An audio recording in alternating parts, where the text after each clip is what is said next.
From poisoned cherries to bullets at Ford's theater, heart attacks, and hidden infections, this is every U.S. president's death explained. Their final moments, last words, and shocking coincidences that history never lets you forget.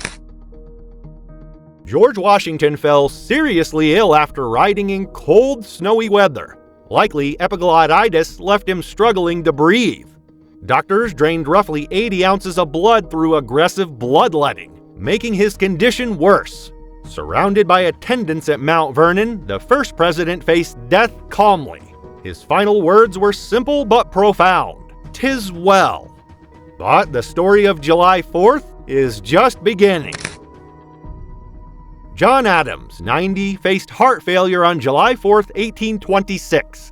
Despite months of illness, he remained conscious until the end. Unaware that Thomas Jefferson had already died that day, Adams whispered his famous last words. Thomas Jefferson still survives. A friendship, a rivalry, and history converged in his final breath. And across Virginia, another founding father counted his final hours. Jefferson, aged 83, struggled with dysentery, severe rheumatism, and urinary blockages. Surrounded by family at Monticello, he was barely able to speak. On July 4th, 1826, he whispered to those around him, "Is it the 4th?" Hours later, the author of the Declaration of Independence fell silent forever. Meanwhile, in Virginia, another statesman approached his final moments. Madison, 85, weakened by chronic illness and heart failure, remained in bed at his Virginia estate. Offered medicine and food, he declined. Surrounded by family, he breathed his last on June 28, 1836, calmly saying, "I always talk better lying down." Yet history waited for the next July 4th tragedy. James Monroe, 73, suffered from tuberculosis and heart trouble. Living with his daughter in New York City, he grew weaker each day. On July 4th, 1831, with celebrations echoing outside, Monroe passed quietly, his last words reflecting deep friendship. "I regret that I should leave this world without again beholding him." Not all presidents made it past their first month in office. Harrison, 68, likely died from typhoid fever or septic shock, just 31 days after his long, cold inauguration. Bedridden in the White House, delirious at times, he struggled through his final hours.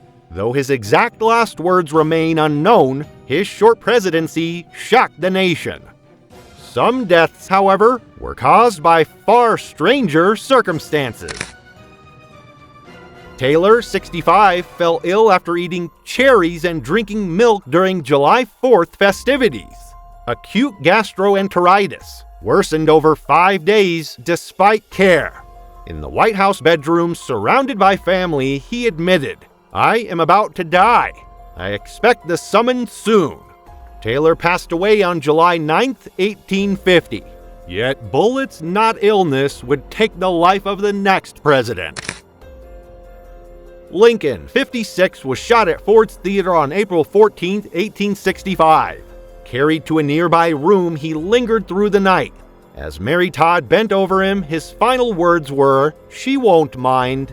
America mourned its fallen leader the next day, stunned by the violent end to the Civil War's guiding figure. Yet even assassinations couldn't overshadow later presidents' quiet passings.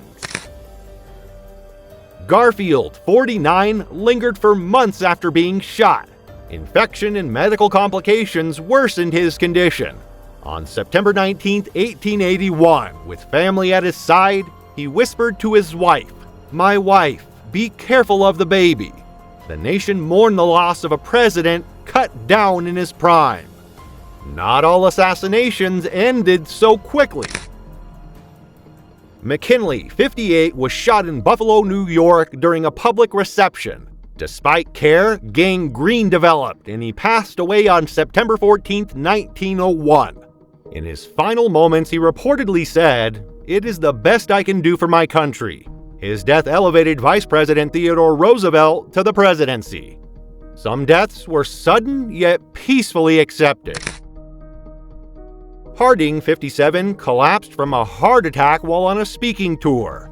On August 2, 1923, in San Francisco, he passed quietly, reportedly saying, "I have no fear of death."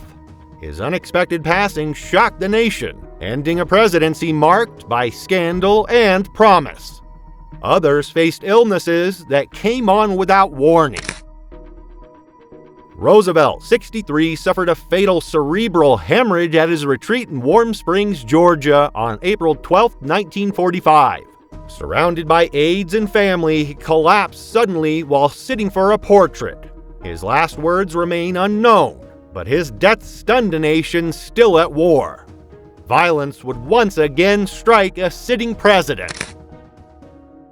Kennedy, 46, was assassinated in Dallas on November 22, 1963. Riding in an open motorcade, he was shot in broad daylight. In his final moments, he reportedly said, "No, you certainly can't."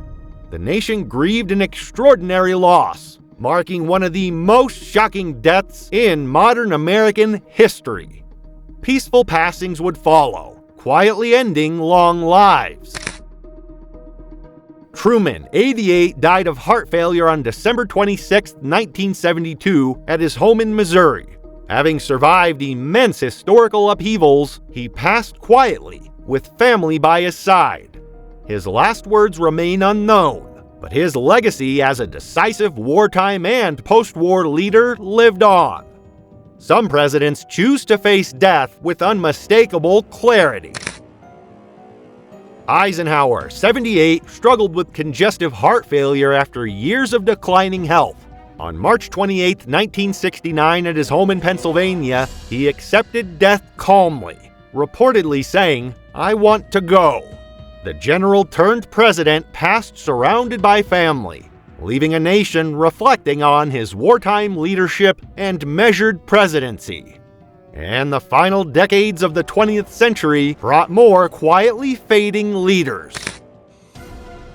Johnson, 64, suffered a fatal heart attack on January 22, 1973 at his Texas ranch. Despite a long life filled with political power and historical achievement, he passed quietly. Family and close aides were by his side, though his last words remain unknown. Decades later, another president's final moments would surprise the nation. Nixon, 81, endured a stroke at his California home on April 22, 1994. Having resigned in scandal decades earlier, he lived quietly in retirement. Surrounded by family, he passed peacefully. His last words were never recorded, but his legacy, both controversy and accomplishment, remained etched in American history. Even those who survived tumultuous presidencies faced quiet endings. Ford, 93, succumbed to heart failure on December 26, 2006. The nation's 38th president, known for restoring stability after Watergate, passed away peacefully at home. Family surrounded him in his final moments, though his last words were unknown. His death closed the chapter on a life of resilience and public service. Some presidents faced illness, but spoke to loved ones till the end. Reagan, 93, battled pneumonia and complications from Alzheimer's disease. On June 5, 2004, at his California home, he passed surrounded by family. Even in his final moments, he expressed calm reassurance. "I know you are all with me." His death marked the end of a remarkable era in American politics. The final president in our story faced Parkinson's quietly decades later. Bush, 94, struggled with Parkinson's complications in his final years. On November 30th, 2018, at home in Texas, he passed surrounded by family. His last words were not recorded, but his long life reflected service, duty, and legacy, closing the chapter on one of America's longest-lived presidents. Every death tells a story, sometimes quiet, sometimes shocking, always final. Which president's final moments shocked you the most? Let us know your thoughts in the comments.